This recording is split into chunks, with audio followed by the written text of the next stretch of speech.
Welcome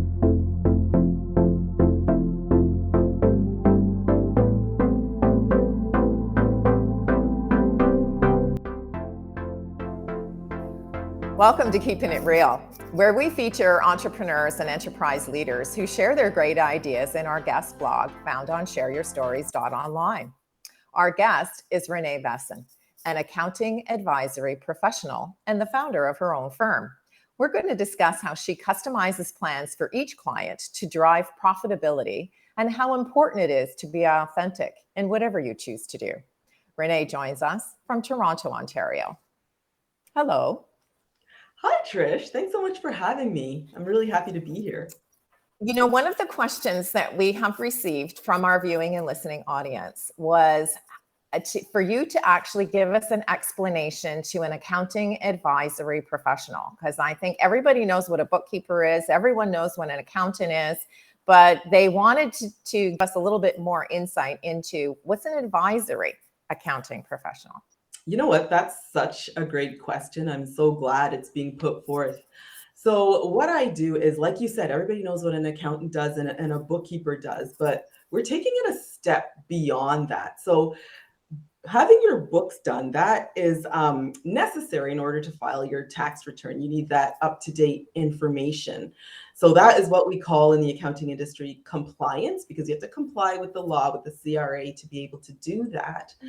But an advisory professional takes that accounting information that comes from the system, reads it, analyzes it, and then in turn is able to sit down with you and tell you where you're doing well and then where you could improve based on that financial data to drive more revenue, to drive more profitability, or to cut down on expenses, and advise you in that way to make that plan. So that's actually what an accounting advisory professional is versus a bookkeeper or an accountant. You know what? That's a really great service that you're offering. And I know that your focus is on the entrepreneurial community. So maybe you can give us a little bit of insight. You know, we've all had a corporate background before we take the leap from corporate leader into business owner. So what gave you the insight or gave you that little sort of outside your comfort zone push to move from your corporate world into opening your own firm?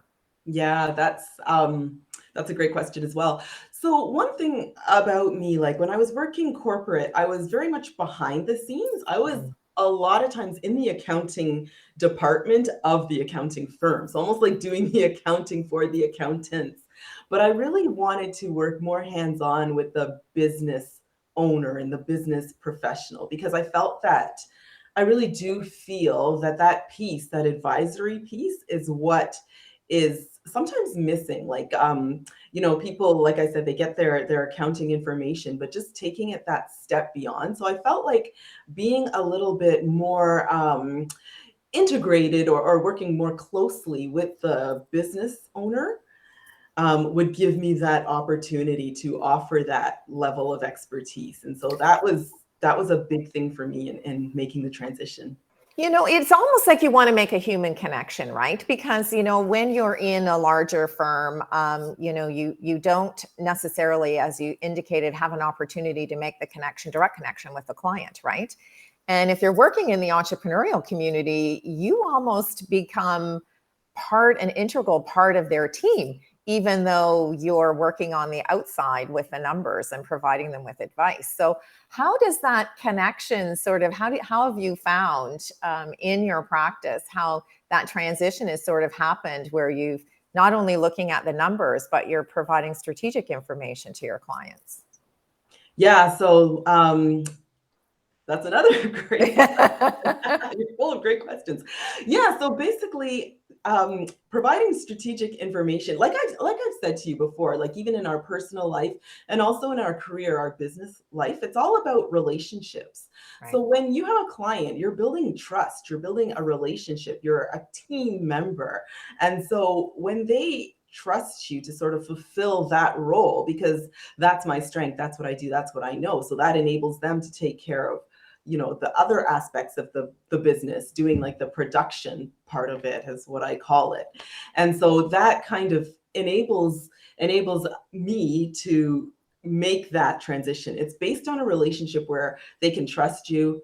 And the good thing about it is we're dealing with numbers. Numbers tell a story, they don't lie. So that kind That's of makes true. it, yeah, right? So We then may not want to know the story. absolutely, but it is what it is, right? So then they Right. can see it, I can see it, and yeah, through that relationship, we're able to work together in that manner. If that So, answers. what's really interesting is entrepreneurs start a business usually as a solopreneur. I mean, it's not very often that they have a large team. We sort of, maybe do the first 6 months or 8 months or maybe even the first year on our own, trying to Mhm. wear all of the multiple hats, right? And then Mhm. eventually we realize that there's things that we really don't enjoy doing and our area of expertise is in something else. So now we need to, make collaborative decisions on who we'd like to hire and connect with to help us with all those various different pieces. So, is there a sweet spot in terms of revenue that perhaps an entrepreneur should be currently working towards or striving or having as their goal for that particular year in business before they can transition to an accountant? Because we've all heard the stories of people coming with the shoebox of all of the receipts, right, and going, I don't know what to do with this, but here's all the bills and receipts from my business for the last year. So, what is the sweet spot if you can provide us with maybe a rule of thumb before the entrepreneur can maybe afford to the services of an accounting or an advisory professional? Yeah. So what I would say, first of all, before you start a business, and I get the fact that, like you say, you start as a solopreneur, funds are limited, but it's always best, even if ideally the sweet spot would be start right from the beginning. Because when it Okay. comes to, you want to be able to maximize your deductibles, like what you can write off. You want to be able to sort of see where you're going and have that guidance. So that would be 100% ideal. Now, let's be realistic, that's not always the case. Like, funds could be short and so on. So, what I would say though is when you're setting up, still consult that professional. Maybe get some basic training on the software, Oh, what kind that's a of good work, idea. where you're going to allocate those transactions, and maybe have somebody review it monthly, quarterly, to cut down on costs. So at least you're on the right Track. track. There's Mhm. not like, I wouldn't say bam, when you reach X amount of revenue, just because every industry is different, every Right. business is different, everybody's situation is different. But Right. I would say that, yeah, right from the beginning is ideal. And if you can't do that, then get some training, get some consultation services to get you on the right track, and get some reviews, periodically, monthly, quarterly, if you can't do that, but something right away to get you on the right track. Having said that, if you haven't done that, you want to do that as soon as possible. It's never too late to start. You know what? That's really great advice because I think that, we're a little trepidatious, I think, when we start. I remember way back when I started my first company, and I thought, Mhm. well, I have to do it all because I've only got a limited amount of funds. And until the sales start happening, I'm not going to have the revenue to pay for other experts and their experience. So you muddle along, and you're absolutely right. If I had had an opportunity to meet with someone such as yourself who could have given me some insight into, what accounting package do I buy? Which one is going to be easy and meet my needs in terms of, how to understand where to, plug and play with all the numbers. And if I could have met with someone quarterly before I made the leap to hiring someone, on a more full-time basis, that certainly would have eliminated a huge amount of stress, Oh, 100%, right? right? Because I mean, you don't know what you don't know. I mean, That's like, right. no, none of us can know everything. None of us can be an That's right. expert in every area. It's just like you and I have talked about. We really do need each other. I know, like, something that you say that I absolutely love is collaboration over competition. But Mhm. like, we're really stronger together when we Yeah. collaborate. And so Yeah. absolutely. And I do feel the plight of that solopreneur. So I do want to help and work with people in that spot. So that's absolutely what I would recommend. You That's can really start. great. That's really great advice. And I'm sure folks from our viewing and listening audience, in our interview will be a connection to your story so that they have an opportunity to directly connect with your website and then, send a DM or an email to you to make that connection. So, in terms of giving folks advice, so, we're just coming out post pandemic, and lots of folks have had and experienced a lot of challenges. I don't know many folks who saw sales increases, certainly in the entrepreneurial community. Most folks were experiencing challenges. So, and some of those folks have those loans, that they've taken on the part of the government. And I'm sure that there's grants that are even available that, folks don't know about. So could someone approach you to sort of say, okay, Renee, this is my situation. This is what's happening. I know that you provide advice. Can I take, an hour or two of your time, give you an overview of my business, and maybe you can connect me with some of the grants that are available, or maybe update my computer system or something like that. Is that a service that you would be able to offer someone maybe on a one-off? Yeah, 100%. There's a couple of things. Like on our website, we have what we call a COVID recovery document. And so some businesses, as we know, unfortunately, really had a hard time during the pandemic. But the good news is we can turn it around. Things are opening up now. We're kind of going back to normal. And there's a lot of things that can be done. Like we have a system, like a step process to guide businesses through that. So that's one thing. And another thing, too, that's really exciting is the government is actually encouraging. What they did was they had a study, and they realized that Canadian small businesses were a little bit behind some other first world countries like the US and so on when it comes to implementing technology into our business. So the government is offering grants to help us do just that. So that's super exciting, and I'm thrilled to be able to help small business owners, go that route and take advantage of that, because some of these grants are, pretty substantial. So Well, yeah, and they're hard to navigate, right? If you've never it done it is. before, you have absolutely no idea even how to fill out the application, or how much money is available to you, or how much you can actually ask for. So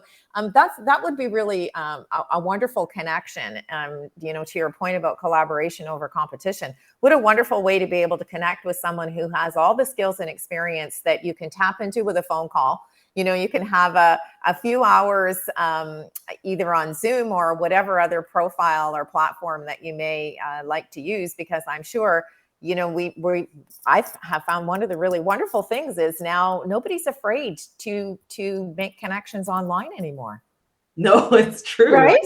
There I was mean, a time where people kind of were, but things have changed. yeah, so that's a really wonderful, adjunct to the pandemic. Is it's now quite acceptable for us to reach out to folks and say, let's jump on a Zoom call Yeah, and talk about things. So that's really taken and demystified the travel time or the yeah, locations that we may be in. yeah, So I really love that you are offering things in also the full service, of course, of your business, but you're giving folks an opportunity to tap into your firm, get to know you, build the trust and the credibility, and then who knows where that may lead, right? yeah. Then you have the opportunity to turn that into a full-time venture if you wish. Absolutely. So it's now is a really good time. I mean, as much as like we went through the pandemic and that had its challenges, now is such a great time to Make reinvigorate changes. businesses Yeah, exactly and move yeah, forward, for onward sure. and upward. So I want to ask you a little bit about authenticity, Mhm. because I know that sometimes that's a word that's perhaps overused. But if I can share that any of the interviews of the folks that I've connected with post pandemic, one of the things that we're all talking about is reevaluating our goals, taking a look at where we would like our businesses to be in the next 3 to 5 years. And I find that there's a shift to sort of being perhaps a little bit more authentic. So, if I was to make a connection with you and your firm, because you seem to have this wonderful balance between your priorities for your business and the priorities for your family and personal life. So, share with our viewing and listening audience a little bit about your own sort of mantra or mission about how you connect the dots between those two things. Yeah, that's a good thought as well. It's funny, like growing up, my dad used to always say about me that, you play hard, but that's okay because you work hard Work, too. yeah, yeah. Absolutely. And my dad was, a corporate group, like nobody worked hard like my dad growing up. So, but I've always, like I say, I do value relationships. Like I would never and it's very important to me to maintain that because that's kind of what keeps me grounded and keeps me going. But at the same time, there is a satisfaction in a job well done. And so Mhm. they're both very important. But I have seen people sort of not keep things in balance, and it really hasn't been good. Like their health has suffered, their relationships have suffered, and so while it is important, I'm definitely an advocate of working hard. I just feel that it's something that you like we all have to kind of decide what's really important to us in life. Like Right. what do we value and sort of build life around that so that we can feel good, Yeah. emotionally, mentally, physically, all of it. And I think that's a really wonderful visual for people to sort of look at, take it as a sphere, and sort of say, okay, we're juggling all these different balls, right? You're going to help people with the numbers. You're going to help them see perhaps the vision of where they'd like to go.